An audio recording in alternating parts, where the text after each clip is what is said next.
নমস্কার, চ্যানেলে সকলকে স্বাগত। আজকে আপনাদের সাথে শেয়ার করব পনিরের একটি রেসিপি, পনির কালি মির্চ। রাতের ডিনারে যদি একটু অন্যরকম, একটু হালকা এবং খুবই সুস্বাদু একটি পনিরের রেসিপি তৈরি করতে চান, তাহলে পনির কালি মির্চটা কিন্তু বেস্ট। তাহলে চলুন শুরু করা যাক আজকের রেসিপি।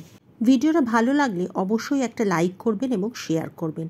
আর চ্যানেলে নতুন হলে অবশ্যই চ্যানেলটি সাবস্ক্রাইব করে পাশে থাকা বেল বাটনটি ক্লিক করে দেবেন, যাতে সমস্ত ভিডিও নোটিফিকেশন সবার আগে আপনার কাছে পৌঁছে যেতে পারে।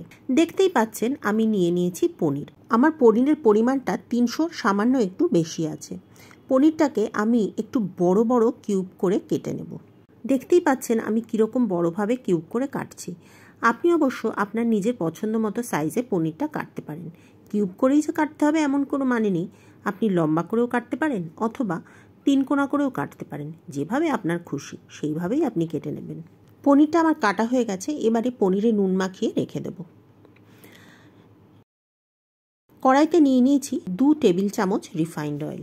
এবারে এর মধ্যে ফোড়ন দেব দারচিনি, বড় এলাচ এবং ছোট এলাচ। ফোড়নটা কিছুক্ষণ ভেজে নেব। ভাজা থেকে যখন সুন্দর গন্ধ বেরোবে তখন এর মধ্যে একটা বড় সাইজের পেঁয়াজ রাফলি চপ করে এর মধ্যে দিয়ে দিয়েছি।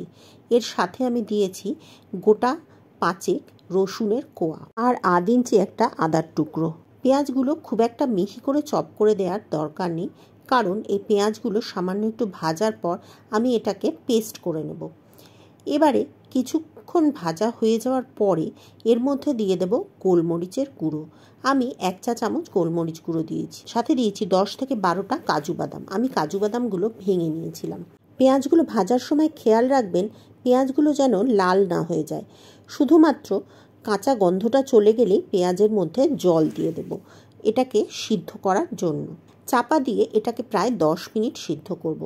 এর মধ্যে আমি কাঁচা লঙ্কাটা দিতে ভুলে গিয়েছিলাম, তাই কাঁচা লঙ্কাটা আবার এর মধ্যে দিয়ে দিলাম। সমস্ত কিছু প্রায় 10 মিনিট সিদ্ধ করে নেওয়ার পর ঢাকা খুলে সিদ্ধ করা পেঁয়াজ রসুন প্লেটের মধ্যে আমি নিয়ে নেব। সমস্ত জলটাও এর মধ্যে কিন্তু আমি রেখে দিয়েছি। জলটা কিন্তু আমি ফেলবো না। এবার এটাকে ভালো করে ঠান্ডা হতে দেব।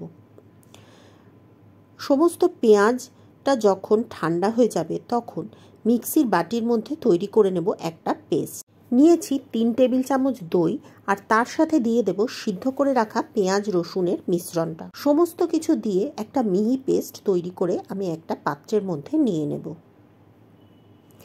আবার কড়াইটা পরিষ্কার করে আবার দিয়ে দেব এর মধ্যে রিফাইন্ড অয়েল।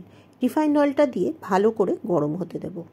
এবারে রিফাইন্ড অয়েলের মধ্যে দিয়ে দেব সামান্য একটু নুন। নুনটা কেন দিচ্ছি একটু পরে বলছি। এবারে এর মধ্যে দিয়ে দেব কুচিয়ে রাখা আদা। আদাটা যত ফাইন করে কোচাতে পারবেন ততই ভালো। এবার এর মধ্যে দেব কিউব করে কেটে রাখা পনিরগুলো আর সাথে দেব 1 টেবিল চামচ গোলমরিচ, যেটাকে আমি থেতো করে নিয়েছি। আমি কিন্তু এটা গুঁড়ো করে দেব না। নুনটা কেন তেলের মধ্যে দিলাম এবারে বলে দিই। নুন তেলের মধ্যে দিয়ে পনির ভাজলে পরে পনিরটা কড়াইয়ের গায়ে লেগে যায় না। সাধারণত দেখা যায় পনির ভাজার সময় পনিরটা কড়াইয়ের গায়ে লেগে যায়। সেই জন্য একটা ছোট্ট ট্রিক আজকে আপনাদের সাথে শেয়ার করলাম। আপনারাও বাড়িতে ট্রাই করে জানাবেন যে এই ট্রিকটা আপনাদের ক্ষেত্রেও কাজ করছে কিনা। পনিরটা আদা আর গোলমরিচের সাথে ভালো করে ভেজে নেব যতক্ষণ না সুগন্ধ বেরোচ্ছে আদা আর গোলমরিচের। কিন্তু খেয়াল রাখবেন পনিরটা যেন কোনোভাবেই লাল না হয়ে যায়। যেহেতু পনিরের হোয়াইট গ্রেভি, সেই জন্য পনিরটা সাদা থাকাটা ভীষণ জরুরি। এবারে এর মধ্যে তৈরি করে রাখা পেস্টটা আমি দিয়ে দেব। আর যে বাটিতে পেস্টটা তৈরি করে রেখেছিলাম সেই বাটি ধুয়ে জলটাও আমি এর সাথে অ্যাড করে দেব। সাথে অ্যাড করব স্বাদমতো লবণ এবং চিনি। লবণটা দেওয়ার সময় একটা কথা মাথায় রাখবেন, তেলের মধ্যেও কিন্তু লবণ দিয়েছিলাম। এবারে সমস্ত কিছু মিশিয়ে ভালো করে পনিরের সাথে গ্রেভিটা ফুটতে দেব। আমি কিন্তু কোনোরকমভাবে ঢাকনা দিইনি, কারণ যেহেতু গ্রেভিটা বাদাম আর দই দিয়ে তৈরি করেছি এবং সিদ্ধ হওয়ার সেরম কিছুই নেই, সেই জন্য আমি খোলা অবস্থাতেই এটাকে ফুটিয়ে নিয়েছি। 10 মিনিট ফুটিয়ে নিলেই তৈরি হয়ে যাবে পনির কালি মির্চ। এবারে আমি একটা পাত্রের মধ্যে এটাকে ঢেলে নেব। লুচি, পরোটা, নান, পোলাও সবের সাথেই এই হোয়াইট পনির কালি মির্চ খেতে কিন্তু অত্যন্ত সুস্বাদু লাগে। দেখার সৌন্দর্যের জন্য ওপর থেকে আমি সামান্য একটু গোলমরিচের গুঁড়ো আর কাশ্মীরি লঙ্কার গুঁড়ো ছড়িয়ে দিয়েছি। এটা কিন্তু পুরোটাই অপশনাল, না দিলেও চলবে।